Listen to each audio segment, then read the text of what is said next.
Welcome to the Collage Podcast, a production of Feed My Sheep. Feed My Sheep is a nonprofit in Temple, Texas that has a goal of feeding people that are hungry physically, spiritually, and emotionally.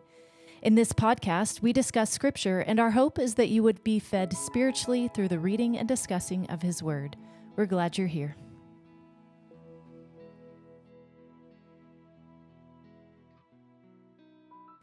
Welcome into the Collage Podcast. I'm Bobby. I'm here with my good friend Bill. How are you doing, Bill? Pretty good, Bobby. How you doing? Good. So we are so excited to have Bill. Bill's been a friend of Feed My Sheep for quite a while, so we're excited to hear his story today. So why don't you give us a little introduction about you, Bill, what you do here? I'll give you a short bio. Sure. I come from a biker background, a hoodlum. I was a criminal. And I suffered with a methamphetamine addiction for a little while, 45 years. So it's been a little while, and finally got my head straight, and God pointed me in the right direction, and I went to rehab. And God got a hold of me in rehab, and He won't let me go. And and so they take an old beat up old biker outlaw like me, and now I'm director of operations and associate pastor at Impact Church. It's just an amazing story all in itself. So it's amazing things when you quit doing you and do God. Yeah. That's where I'm at. So that's great. I'm glad you brought that up. So for those of you that don't know, here at Feed My Sheep, Impact Temple is a great partner of Feed My Sheep. We serve a lot of the same people, and we help each other out as organizations a lot. So that's how we know Bill, and Bill is a great member of our community. So you mentioned a lot there just in those few sentences. So let's start at the beginning. Where are you from, Bill? I was born in Kentucky. I was raised in Copper's Cove, Texas. I'm an Army brat. I claim my hometown just right down the street, about 40 miles down the road. So the Army is what brought you here, essentially? Yeah. Oh, yeah. Okay. No. So you've been living in this area for quite a while, I'm guessing? About 52 years, 51 years now, yeah. A little while, yeah. Long enough to claim Texas as a home. Yeah. So if you don't mind opening up a little bit about how you got into that biker lifestyle and how drugs played a part of that, and kind of, just start us at the beginning. I lost a good friend and someone I looked up to, and he mentored me, but he was the warlord for a local band motorcycle club. And if you don't know what that is, that's the guy that does all the business work. It's illegal. And he ran a body shop, and as a kid, and I hung around, and all the bikes and the motorcycles, I thought it was cool, Mm-hmm. And of course, I didn't know about the activities going on then, but he kind of took me under his wing, and he told all his other biker buddies to leave him alone. He was under my wing. So they brought me in, and he kind of groomed me for that lifestyle. How old were you when that started? 16, 17, okay. Right on, yeah, still around there. Yeah, it's and I was a troubled kid. I was already experimenting and doing stuff I wasn't supposed to be doing. So, then that lifestyle just fascinated me. Of course, that lifestyle. I got 14 years in prison because of that lifestyle. So wow. So what led from that point where you started hanging out with that group? Where did that go, and how did that lead to prison? Well, I became a club member, and I kind of when I got out of the biker game or the club members, it's a lifetime commitment, mm-hmm. and I was let go. They let me go. I asked for it, and they said, yes, okay, you can go. But I have no ill will towards the club. I have nothing bad to say. It's just what we do with the power that we have from the club. We sold drugs, we manufactured drugs, we did all that. And as I grew older, and I got rank, and I got, and then I became a manufacturer, and I manufactured my own, and then I just took over my own little apartment. So, that's where it started. And so that was in this area in Central Texas. Copper's Cove, Killeen, Fort Hood, We hung out in Harker Heights. I mean, that's there used to be a biker heaven there. A lot of bikers out there. Yeah. I don't know if it still is or not. I don't know. So how old were you when you started getting into trouble? I didn't get my first case until I was 17, 18. Mm-hmm. I didn't get in trouble as a kid. My brothers did. They got arrested, but I couldn't get arrested as a kid. I had to wait till I was adult to mess up. Yeah, and at 17 or 18, I got my first charge. Yeah. And was that the 14-year sentence at that point? No. I've got, I got like 11 felony convictions. Okay. I'm classified. They could have classified me as a career criminal. Yeah. I've got leader organizer on my thing, and it's multiple times. I didn't do 14 years straight in prison. First time I went down was 3.5 years. Second time, and it adds up. Okay. But no, I got probation that time. First time around, they gave you probation. Of course, I messed that up, and then they violated me. But yeah, so I don't do good with rules. Yeah. I still don't. So how did that process go? You were in and out of prison, it sounds like, for a few years. When did things start to change for you? When? Yeah, when? 5 years ago. Really? So yeah, well, it was just when I finally got clean and sober. Okay. Now I will admit, though, when I was in prison, I'd pick up that Bible, and I'd stick it under my arm, and the whole time I was in prison, that Bible would comfort me. Mm-hmm. And I wanted everybody to think I was a child of God. And of course, as soon as I made parole and walked out the gate, I threw that Bible in the trash can. I didn't need him anymore. Yeah.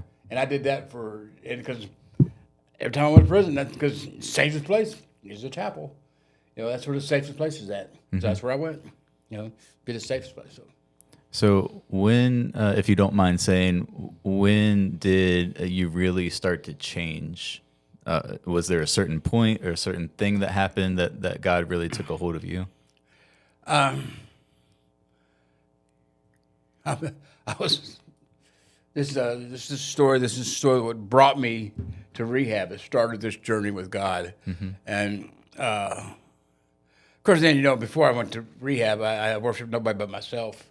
And methamphetamines was my God. And that's what I chased. But I was over at a friend's house, and she was sitting over there, and we're fixing to get high. We're going to roll a bowl, and she's crying. And me being the debonair that I am, maybe what's the matter? And she goes, I got to go to rehab to get my kids back. I said, well, don't cry. I'll go with you. Well, that's how it turned. I ended up going. We both went to rehab. We're still clean and sober to this day. Both of us are. She has her kids back, all 6 of them. So yeah. But I was just thought I was going to save the world, and I'll be your best friend, And I said, yeah, I'll go to rehab with you. And of course, I thought, yeah, okay, but I ended up going, and I got an opportunity to go. And I said, I can't lose. I was living in my car, taking showers at my brother's house when he let me, So yeah, this might be a good way to start over. And I did. I went to rehab and got some spiritual mentors while I was in rehab, and it's been God's been blowing me up ever since. Ever since I got out of me and got into Him, it's a whole big new ball game. That's interesting. So your motivation to go to rehab actually started with another person that wanted to go to rehab. So you might not. My motivation. Let's clear. My motivation was a female. Yeah. was crying, and I was sad, and I was Mr. Fix It. I was going, I'll fix it. If it had been you. I said, okay, you wouldn't buddy. care. Yeah, just go ahead. I'm right, y'all. See you later. Yeah, you got a carton of cigarettes to take with you? Yeah, but it was a few. Yeah. Well, that's awesome that God used that to get you into rehab. So, do you mind talking a bit about rehab? Like, how long was that? I love it. Awesome. Rehab, I'll be honest, I went to rehab, and they kept telling me, oh, hey, it's going to be all right. You're going to feel better. And after a few days, you rest, you finally come down, you're going to feel better. And I didn't feel better. Mm-hmm. After 5 days in, I realized that I didn't feel, and I wasn't getting no better. Yeah. So my caseworker, counselor at the time said, look, you're going to the emergency room. And I found out I had double pneumonia. When I got sober, I've been so drugged up for so many years that I didn't really know I was sick. Yeah. And when I got sober, I ended up in the hospital 5 days with pneumonia. While I was in there, I made a decision to let God. And I quit plea bargaining with him. I quit trying to make deals. I said, that's it. I'm done. I can't do this no more. And I got with a program of AA. I'm a proud member of AA. AA got me where I'm at now. Christian Farms Treehouse is where I went to rehab. I spent 85 days there. I have a 90-day program. They kicked me out 5 days early. They tried to kick me out sooner, but I wouldn't go. You're safe there. Yeah. And after you get a good 30 days under your ground, you got solid ground to stand on. Mm-hmm. You start making rational decisions instead of radical decisions. And I go back and I teach there on Mondays. Mm-hmm. We do. When the pandemic came, it wiped out the A program completely, and I've helped them build it back up. So I'll take that credit because that's over the A department for Christian Farm. I've got it going. I've got people in the teaching classes now. We do classes twice a week. We do AA meetings on Friday nights, and I'm proud to be part of that. So that's awesome. Yeah. So did becoming sober, did that influence your decision to start turning to God, to actually turn over your life, to surrender? Because there's that difference there between just being sober and to actually, turning to Christ. One of the things that is I couldn't have got sober without God. Yeah. I couldn't have done it without him. And I'm smart enough to know that. Mm-hmm. And I always thought, because when I started this journey, I'm on probation because I've always been in trouble. So, mm-hmm. And I had a probation officer that turned out to be one of the most spiritual advisors I've ever had. Of course, when you got a probation officer and he gets my file, he's never met me before, and a couple of people put my file on his desk. You know how I say a couple of people, because he told me my file was that thick, and he told his bosses, I don't want him. He had a pretty good success record of not sending people to prison. Mm-hmm. And he looks at that and he says, man, that guy's got one foot in prison and the other foot, on a bag of dope. Mm-hmm. I don't want him. And his boss says, no, you got to take him. Well, I didn't want him either. Mm-hmm. I didn't want a probation officer that was an ex-Special Forces, airborne chaplain. So what's that tell me? He's a bad boy for God. I mean, he's one heck of a warrior. Mm-hmm.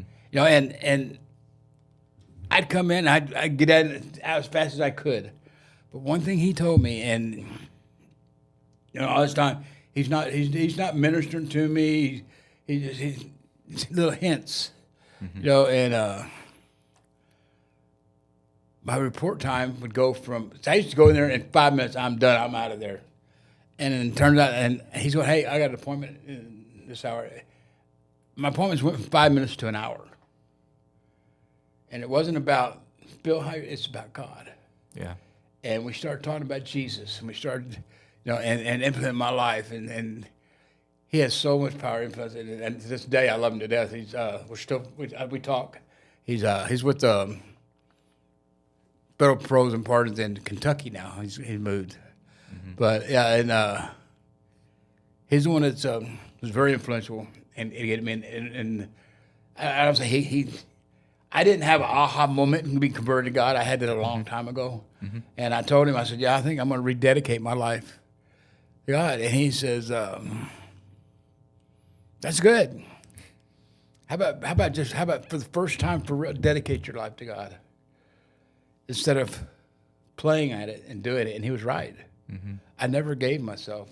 I accepted Christ, and that was all I did. Mm-hmm. I thought that was all I did, but I never gave into it, and I never gave God a chance. Yeah, because I was a leader, I was a boss. I didn't need help. I mean, so best way to get my way was to have the only way. So yeah, and he became friends, and he just still to this day. But I became associate pastor, and I got ordained. I shared it with him, and it was pretty cool. Yeah. He said, "Man, I just can't believe that." Yeah, and I go into his office one time, and every time I see a probation officer or somebody that can lock me up, mm-hmm. It's not a friendly, fun game, and I walk in there one time, and he's stops me and he goes, Bill, I got to talk to you for a minute. And didn't say he was Mr. Scofield. I need to talk to you for a minute. And I said that. I go, oh no. Whenever somebody says I need to talk to you, it's never good. It's never good. And I'm thinking, okay, sure, go ahead. And he goes, first of all, can I call you Bill?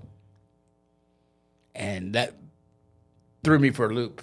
I've never had a man from the court system to go on first name basis. I never had that. Yeah. It's always Mr. and Mr. And I said, well, sure. He goes, you can call me Bill. I mean, he told me this. And I said, cool. He goes, Bill, he said, when you came in this room for the first time, he said, I didn't want you here. You didn't want to be here. You brought a shadow of darkness on you when you came in, and you took a shadow of darkness out with you when you went out. He said, you did. And he goes, and I was happy to get you out as fast as you were happy to get out. He says, when you come in now, you got a smile on your face. He goes, I don't know if you can see it, but I see this in you. I see so much in you. And he looks at me, he goes, well, Bill, you know basically what I'm trying to tell you? He says, I see a man that's been redeemed.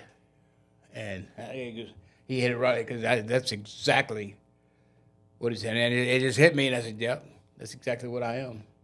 And I'm a probation officer. Yeah, it's pretty awesome, you know. Yeah, it sounds like you affected him as much as he affected you.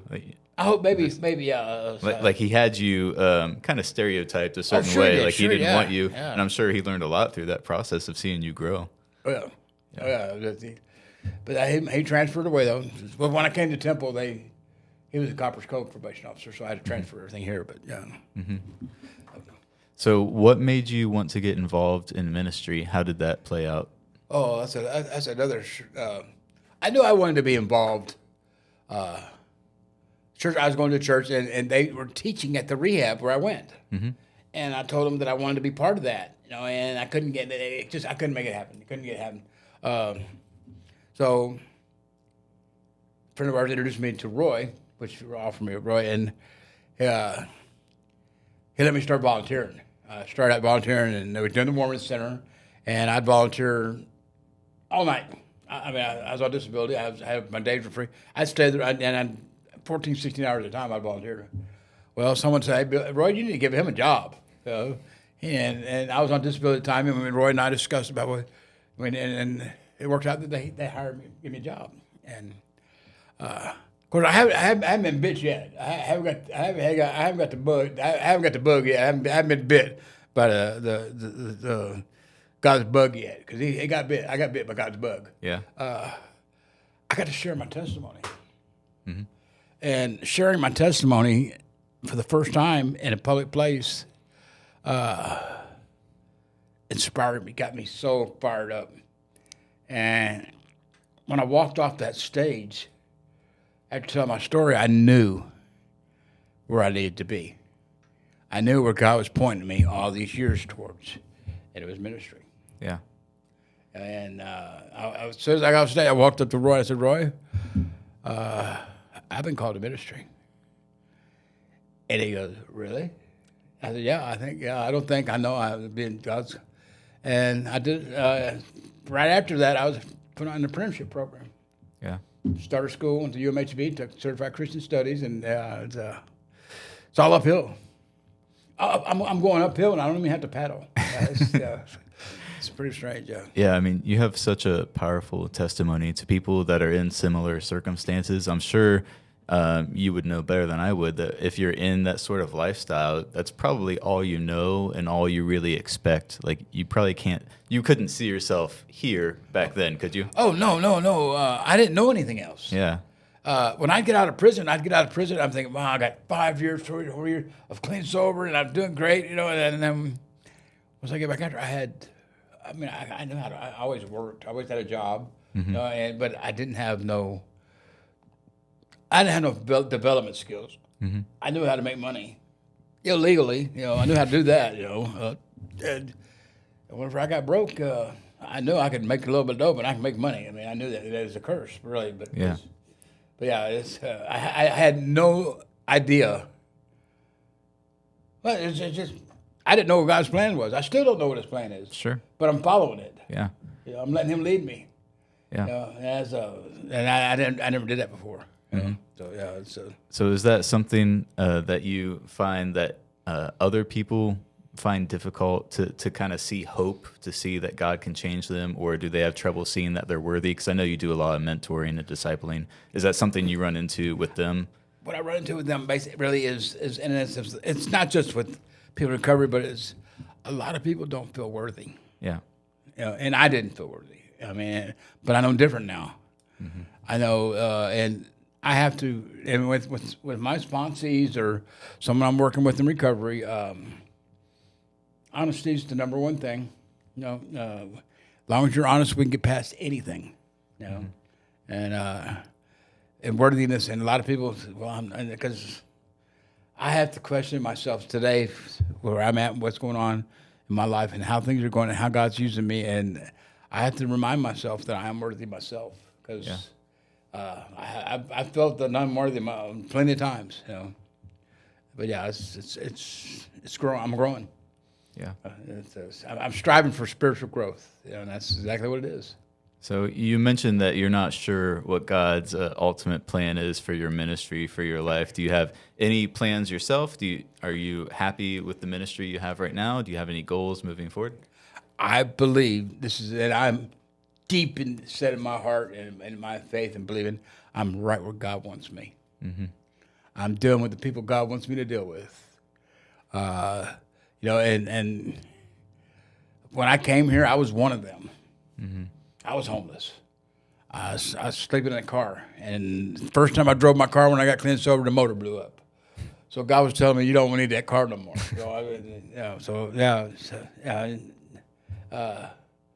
I believe, I don't think I could fit anywhere else like this. I got my house. I got sober living in my house now. And that's all because God gave me the opportunity to do this. And it's, I got a brother living with me because he's got disabilities, and he's at that age in his life where he can't live on his own no more. He can't afford to live, so he lives with me, and that's cool. I can do that because I couldn't do it before. Yeah. So when you are mentoring someone, or even you just encounter someone, let's say at church or on the street, and they have a multitude of problems. Let's say they're addicted to something. Maybe they're homeless also, and they're also not a follower of Jesus.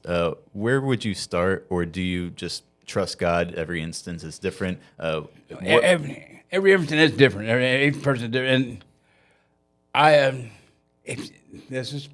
if I jump into the God thing right away, it runs a lot of people off. It scares them, and it scared me. So I open up with, if that's where they want to be. Are you tired of being tired? Do you want an answer or escape from what you have? Do you want something different? And if they answered yes, then it gives me a solid ground to work on. And it gives me, and then there's some steps I call it, let's go have a cup of coffee. Yeah. And we'll sit down with a cup of coffee and we'll discuss what you want, what's your desire, what your needs are. Not what somebody's telling you, but what you need. And I'm going to work with you and help you get that. And we start out with the AA book. I don't know if anybody knows AA, and they're in AA and they don't say they want to get into God. Well, 164 pages of AA, 266 times God's mentioned. Think of that. 266 times out of 164 pages, God's mentioned. And it says God. So that's a book of God. I'm a firm believer in. It's they try to make it where it's plausible everybody, but it's a book of God. And if they want, and that's how I get them, and that's how I get them. And then the God question comes up.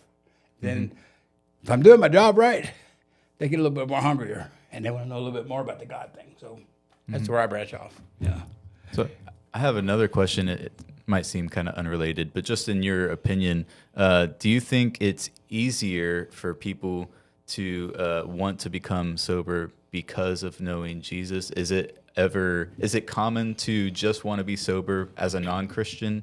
Sure it is. Yeah. People are starting to realize how much damage drugs and alcohol do to the people around you. Yeah. Not just to you, but the ones you affect around you. And people get tired of using their families. And they're tired of being shunned. They're tired, and they just want to change. And I know people right now in AA, and they're having a struggle. But they don't want to do the God thing. You know? Yeah. I've had one tell me they were atheists, and I said, well, okay, I don't believe that. But but he reads about spiritual growth, and they accept that. And it's all about God. Yeah. It's sort of like they trickle into it. But that's AA. And I love AA. I'm a firm follower of AA. I'm a member of AA. Have been for since April 8th, 2019 is my sobriety date. So, Wow. Yeah. So if you could give a message to anyone out there that happens to be listening that's struggling with any sort of addiction, maybe not substance, maybe it's whatever in their life that they're turning to for happiness instead of God, and maybe they feel unworthy, what's the message that you would give to them? Well, I'm gonna try to put this word because I don't want to leave no one out. If you have a problem or an issue that you got to hide, that's a problem. There's a reason why you're hiding it. It's either guilt, shame, or more. There's some reason behind it. So my goal is let's figure out what it is. I don't care what it is. I don't care if it's alcohol addiction, sex addiction, porn, anything that keeps you away from the presence of God, anything that pulls you away from God. And that's exactly what it is. Anything, and we want to figure that out. And sometimes AA is not for people. And they're not alcoholics. That might just be, and they have issues with other things. And God's pretty introductory. He don't care what your problem is. He's there. He's a chain breaker. He fixes the brakes. I mean, that's and people know me. Roy likes to put out there that I'm the recovery minister. That's it. I mean, I love recovery. I love working with the jail systems too. But my door's open for anybody. And I'm smart enough to know that if I don't have the answers, I know who to call. I'm smart enough to say, let's call this person and see if they say, So my door's always open, guys. Come see me, bring me a hot cupcake or something. Well, thank you so much for sharing a little bit of your story, Bill. It's really great to know you and just to see your heart for those that are broken, for those that don't know Jesus, and for those that need him more. At Feed My Sheep, I don't know if you know our mission statement, but it's to feed people who are hungry physically, spiritually, and emotionally. And you do that also every day. And we're so thankful to have you as part of our community and as a friend of Feed My Sheep. So thank you so much for joining us. I wanted to, when I first came to this community, and I was renting rooms. My first year here, I had to move 5 times. Not for something I did, but it's the way it happened. Well, I got an opportunity. I saved my nickels and dimes, and I had an opportunity to buy a small RV. Well, I bought this RV, and I had it in my sponsor's house, and nowhere to park it. Nobody would let me into their RV community because of my background. Period. Once they realized that, they wouldn't even talk to me. Feed My Sheep, Christy, called and hooked me up with somebody he managed a mobile home park, and she did this. And then he called me and said, "Hey, bring your pastor." So Josh Flores from First Baptist, we all went down there and seen him, and they let me rent a room. They rented me a space. Matter of fact, they gave me the rent was $250 a month. It's supposed to be $350. They get Feed My Sheep paid my first month's rent. And I had no idea they were going to do this, but they did. And I didn't even know. I didn't know who Feed My Sheep was. Yeah. And they did that offer, and I said, "Wow," that was my first connection with Feed My Sheep. That was pretty cool. Yeah, that's awesome. It's amazing to see how God works in our lives and brings us full circle. And it's great to see you helping others that are in similar situations that you were in. You have an amazing perspective and a great ministry. So we're really thankful for you. Thank you for joining us, all of you out there. Thank you for either viewing or listening to the collage. We'll see you next time. Have a good one. Peace. Out. The Collage Podcast is produced by Bobby Jeffers in association with Feed My Sheep. Hosts are Jeff Stiegel, Karen Smith, Jonah Fox, and myself, Roy Rhodes. If you enjoy the podcast, please leave us a review on Apple Podcasts or on whatever platform you're listening. Or like, share, subscribe, and get in the comments if you're watching on YouTube. We'd love to hear from you, so shoot us an email at digitalmedia@feedmysheeptemple.org. And may you be nourished for your journey with God.